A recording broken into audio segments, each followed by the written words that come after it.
ஷுபா எல்லோரும் கிளம்புற டைம் ஆயிடுச்சு. நம்ம மட்டும் முடிக்க ஒர்க் கொடுத்துட்டே இருக்காங்க. எப்போ வீட்டுக்கு போகிறதுனே தெரிலையே.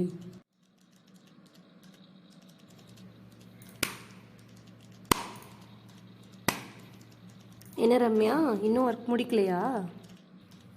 எங்கே முடித்தாலும் மேலே மேலே ஒர்க் வந்துக்கிட்டே தான் இருக்குது. So sad Ramya. CEO sir உங்களை உள்ள வர சொல்கிறாரு. ஓகே நான் பார்த்துக்கிறேன். இரிட்டேட் பண்ணாமல் போங்க. Excuse me sir, may I come in? Yes, come in. Please take your seat Ramya. So Ramya, இன்றைக்கி நிறைய ப்ராஜெக்ட்ஸோட ஒர்க்ஸ் பெண்டிங்லேயே இருக்குது. இன்றைக்கி இம்பார்ட்டண்ட் கிளைண்ட் மீட் இருக்குது. ஸோ ஒரு 7 o'clock 8 o'clock கிட்ட நீங்கள் தான் ரிவ்யூ கொடுக்கணும். ஸோ அந்த ரிவ்யூ முடிச்சுட்டே நீங்கள் கிளம்பலாம்.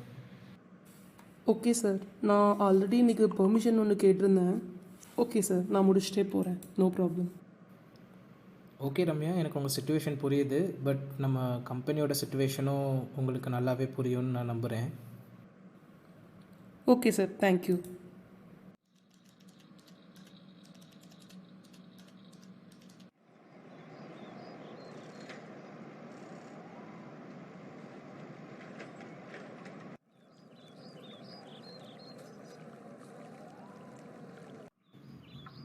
ஆமாம் ரம்யா, என்னம்மா இன்றைக்கி ரொம்ப லேட்டாக வந்திருக்குற?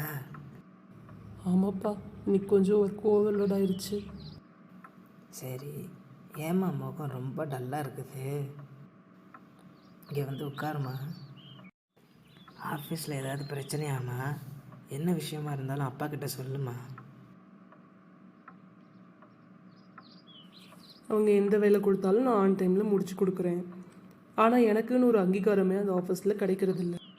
இவ்வளோ ஏன்பா, நான் ஜாயின் பண்ணி 2 வருஷம் ஆக போகுது. இன்ன வரைக்கும் ஒரு பைசா கூட இன்க்ரிமெண்ட் கிடையாது. கொடுக்குற சம்பளத்தை விட ஜாஸ்தியே வேலை பார்த்து கொடுக்குறேன்.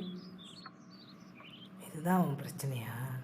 சரிம்மா, அப்பா இதுக்கு உனக்கு ஒரு சொல்யூஷன் சொல்கிறேன்.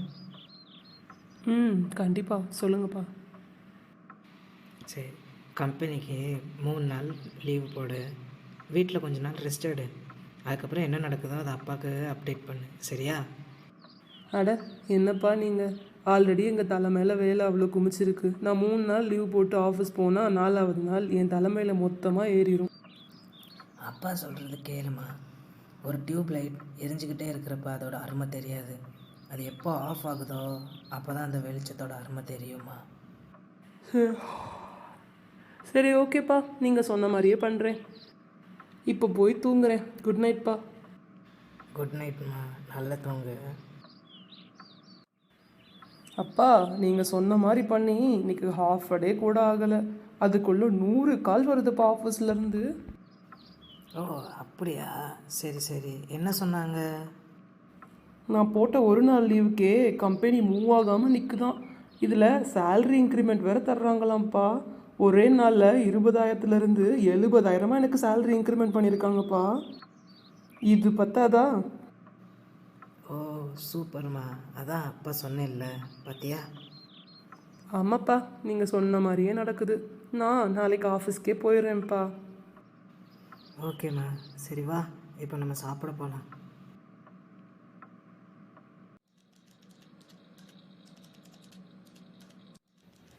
என்ன மேடம், காலையிலே ஒர்க்கா? எப்பயும் பார்க்காத ஒரு ஹாப்பினஸ் முகத்தில் தெரியுது. சும்மாவா? சேல்ரி ஒரே நாளில் 50,000 இன்க்ரிமெண்ட். கேட்கவா வேணும் ஹாப்பினஸ்ஸை? என்ஜாய் பண்ணுங்க, ஒரே ஜாலி தான். என்னம்மா இன்னைக்கு திடீர்னு ட்ரிப்புக்கு பிளான் பண்ணியிருக்கிற? ஏதாச்சும் ஸ்பெஷலா? ஆமாப்பா, நானே சொல்லணும்னு நினச்சேன். நேற்று ஒரு நாள் போட்ட லீவில் திரும்ப ஒரு 20,000 சேல்ரி இன்க்ரிமெண்ட் பண்ணியிருக்காங்கப்பா. நம்மளுக்கு அவ்வளோ நீடு ஆஃபீஸில். சரிம்மா, எது எப்படியோ பண்ணுறத கரெக்டாக பண்ணு. ஓகேப்பா.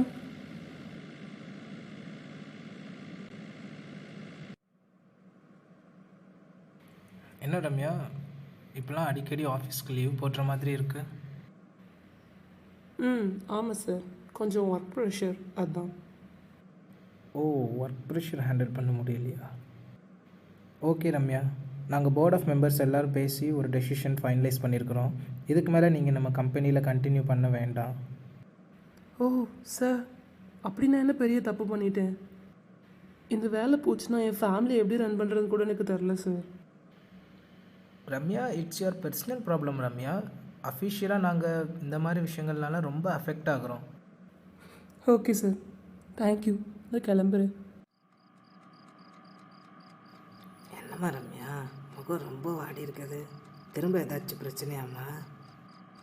ஆமாப்பா, என் வேலை போயிடுச்சு. என்ன பண்ணுறதுன்னு கூட தெரிலப்பா. ஓ அப்படியா? நான் தான் முன்னாடியே சொன்னேன்லம்மா, ஒரு விஷயத்த பண்ணும்போது அதை பார்த்து பண்ணணும்னு. சரி விடுமா, வேறு வேலை தேடிக்கலாம். இந்த வேலை இல்லைன்னா என்ன, இன்னும் எத்தனையோ வேலை இருக்குது. அன்றைக்கி நீங்கள் தானேப்பா சொன்னீங்க, ஒரு டியூப்லைட்டோட அருமை அது எரியறப்போ தெரியாது, அணைஞ்சதுக்கப்புறம் தான் தெரியும்னு.